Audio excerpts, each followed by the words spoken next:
నమస్తే, welcome to 99 TV. అన్నా చెల్లెళ్ళ సవాల్. జగన్మోహన్ రెడ్డి గారు అన్న, షర్మిల గారు చెల్లెలు. కల్వకుంట్ల తారక రామారావు గారు అన్న కేటీఆర్ అండ్ కల్వకుంట్ల కవిత గారు చెల్లెలు.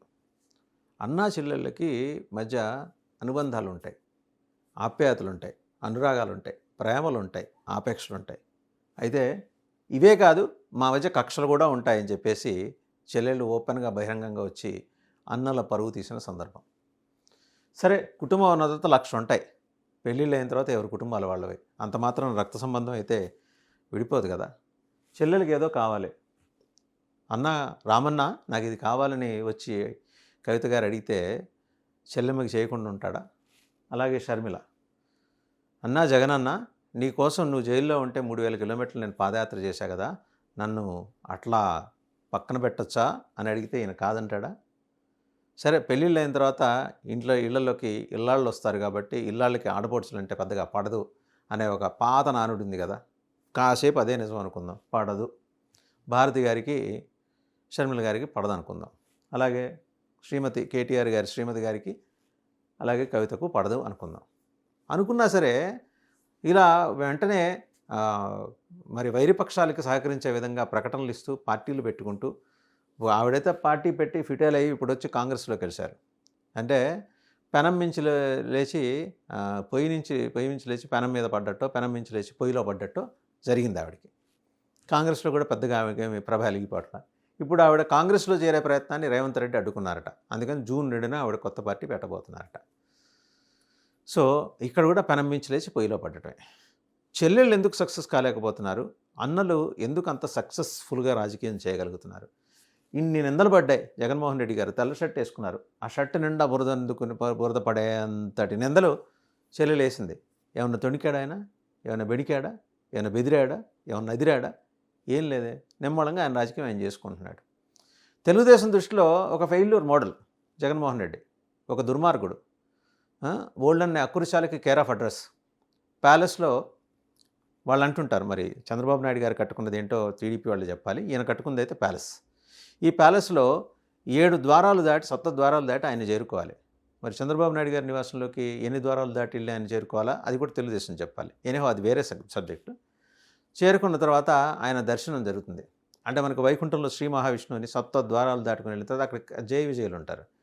జగన్మోహన్ రెడ్డి దగ్గరేమో సజ్జల రామకృష్ణారెడ్డి గారు, వైవి సుబ్బారెడ్డి గారు, లేకపోతే మొన్నటిదాకా జైలుకి వెళ్ళిన కృష్ణమోహన్ రెడ్డి గారు, ధనుంజయ రెడ్డి గారు ఉండేవాళ్ళు. ఇప్పుడు వీళ్ళిద్దరూ ఉంటున్నారు. సరే, తన అని భావించిన విజయసాయిరెడ్డి గారు లేరు. ఆ విజయసాయిరెడ్డి గారు కూడా వ్యవసాయం చేసుకుంటూ తన నాగలు పట్టుకుని లోటస్ పాండ్ దాకా వచ్చారు. అక్కడ కొన్నాళ్ళు వ్యవసాయం చేశారు. ఇప్పుడు మళ్ళీ ఇక్కడికి వచ్చేసి తాడేపల్లి వచ్చి అక్కడ ఇంకొక ప్యాలెస్, ఘట్టమనేని ఆదిశేషగిరి గారి ప్యాలెస్లో మరి చంద్రబాబు గారికి ఆత్మతో సమానమైన తొండెపు దశరథ జనార్దన్, టీడీ జనార్దన్ గారిని కలిసి 45 నిమిషాల పాటు చర్చించారు. సో ఇదంతా ఈ స్క్రిప్ట్ అంతా షర్మిల గారికి తెలుసు. ఇక్కడొచ్చి మొన్న కవిత గారు ఒక లెటర్ రాశారు వాళ్ళ నాన్నగారికి. డాడీ మీరు అందరినీ కలవాలి, మీరు కలవకపోవటం వల్ల చాలా సమస్యలు వస్తున్నాయి.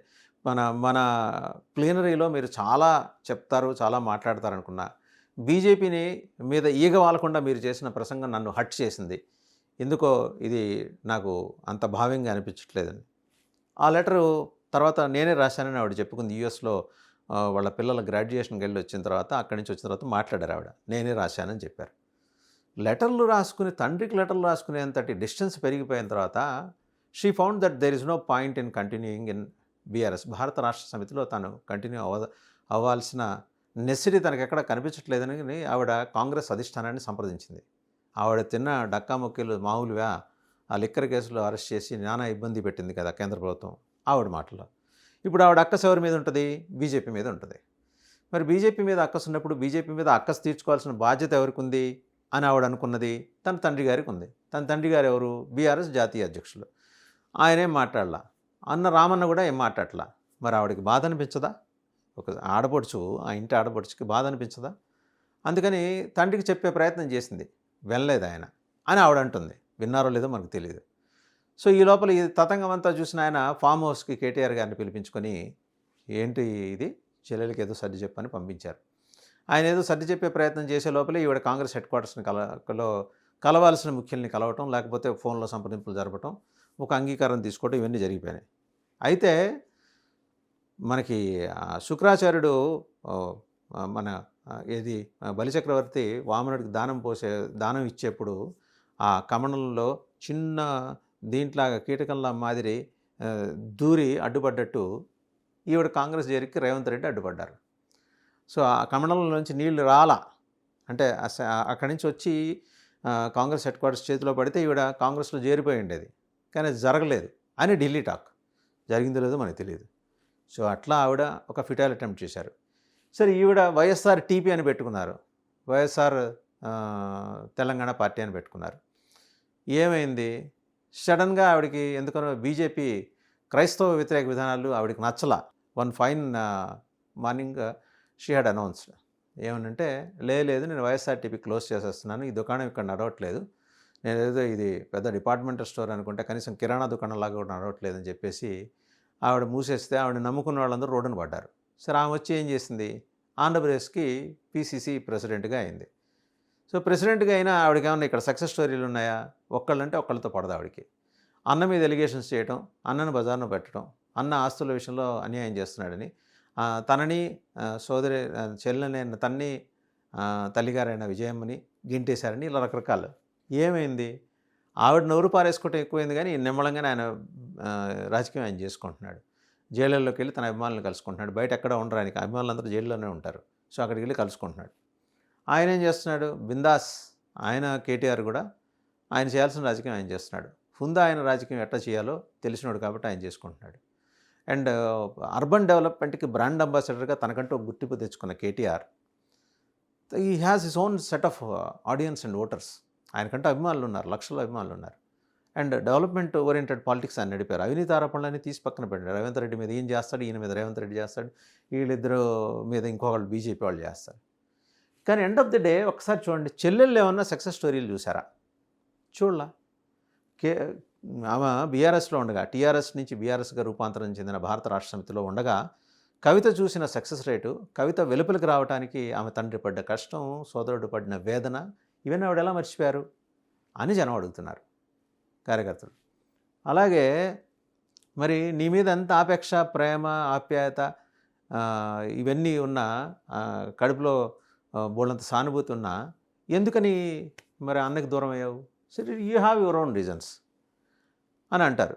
సరే, మధ్యలో వ్యవసాయం చేసుకుంటూ తాడేపల్లి నుంచి బయలుదేరి నాగలు పట్టుకుని ఆయన లోటస్ పాండ్ దాకా వచ్చిన విజయసాయిరెడ్డి నీకేం చెప్పాడు? షర్మిలమ్మ ఇలా జరిగిందని చెప్పాడు.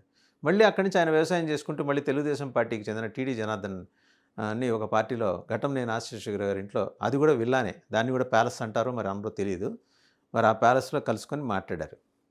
సో ఇన్ని రకాల వ్యవసాయాలు చేసుకుంటున్న విజయసాయిరెడ్డి నీకు వచ్చి బాసటగా నిలబడ్డా మరి నీకెందుకో కావలసిన స్థాయిలో, రావాల్సిన స్థాయిలో సానుభూతి రావట్లా.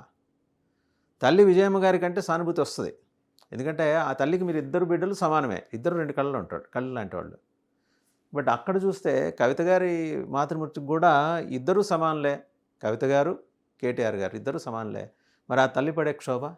సో ఇద్దరు చెల్లెళ్ళు కలిసి ఏం చేస్తున్నారంటే వాళ్ళ అన్నలకి కంటి మీద కునుకు లేకుండా చేయడంతో పాటు వాళ్ళ మాతృమూర్తులకు కూడా క్షోభ మిగులుస్తున్నారు. ఇది జనాంతికంగా వినపడుతున్న మాట.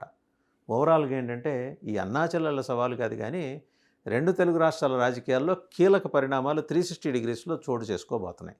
అలా గిర్రన గ్లోబ్ తిరిగినట్టు చోటు చేసుకోబోతున్నాయి. ఆవిడ జూన్ 2న కొత్త పార్టీ పెడుతుందా, లేకపోతే కాంగ్రెస్లో లాస్ట్ మినిట్లో షర్మిల మాదిరి కాంగ్రెస్లో చేరుతుందా, కాంగ్రెస్లో చేరిన తర్వాత షర్మిల ఇలా ఫేడ్ అవుట్ అయిపోయి ఆవిడని ఎవరూ పట్టించుకోకుండా చూసే పరిస్థితి ఆమెకు ఎలా వచ్చిందో, మీకు కూడా కవిత గారు అలాంటి పరిస్థితి వస్తుందా? జనం ఇదంతా మాట్లాడుకుంటున్నారు. మీ మీద ప్రజలకి సానుభూతి ఉంది. ఆడపడుచులు పెద్దింటి నుంచి వచ్చారు, కష్టపడ్డారు. మీ తండ్రులు అంటే మీకు విపరీతమైన ప్రేమ, మీ తండ్రులకి కూడా మీరంటే విపరీతమైన వాత్సల్యం. అయినా కూడా తండ్రులకి దూరంగా రాజకీయం చేద్దాం అనుకుని మీ ఇద్దరు బయటకు వచ్చారు. వాళ్ళ ఆకాంక్షలు, ఆశయాలకు వ్యతిరేకంగా అన్నలిద్దరికీ దూరం అయ్యారు. ఎండ్ ఆఫ్ ద డే మీరు అందించాలనుకున్న మెసేజ్ ఏంటో కానీ మీ ఇద్దరి గురించి అయితే బాగానే మాట్లాడుకుంటున్నారు. సో ఏమైనా ఒక మంచి డెసిషన్ తీసుకొని మీరు సక్సెస్ అవ్వడానికి గల ప్లాట్ఫామ్స్ మీరు నిర్మించుకుంటే బాగుంటుందనే ఆలోచన అయితే మీ సానుభూతి పరులు, మీ అభిమానులు కోరుకుంటున్నారు. చూద్దాం మరి షర్మిలమ్మ గారు ఏం చేస్తారో, కవితమ్మ గారు ఏం చేస్తారో.